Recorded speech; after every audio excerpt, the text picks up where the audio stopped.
All right, let's quickly go over posture. So when we stand and sing, which is what I will be talking about right now, we want to check a few things before we get started.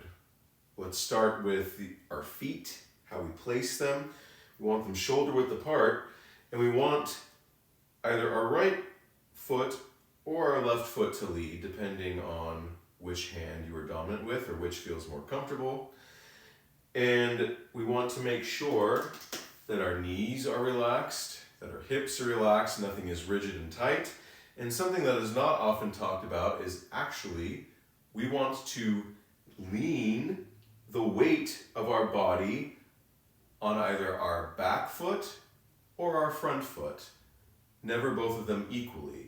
This helps us with our stability, and it really also helps give us just more of a sense of feeling the gravity, right, of our body making contact with the floor. Great, so choose which foot you're going to lean on. And now let's talk about the trunk, right? So if I'm leaning on my back foot, I'm now going to be thinking about my chest being nice and lifted, and we're not forcing it up. We're actually just allowing our shoulders to fall back, and especially if you lean on that back foot, this will be nice and easy, right? We don't want to be hunched forward.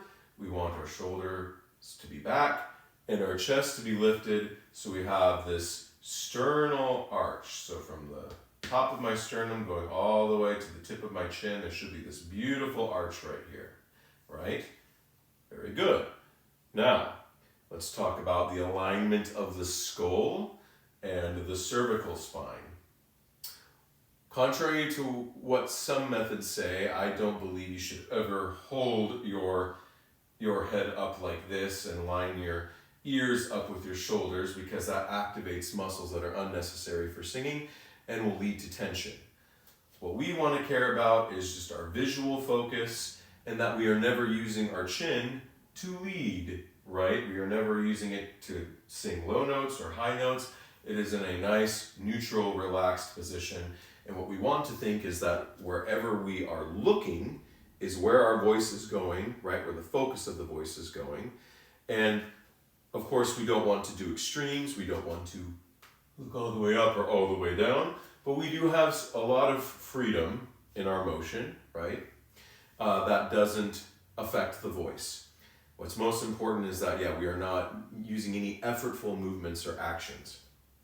So wherever your visual focus goes is a great place to align your cervical spine and your skull. Another thing you can do is take your fingers, middle finger and index finger on both sides, and find this point where the corner of your jaw is, right, just below the earlobes, and balance the weight of your skull on those fingers like a fulcrum point.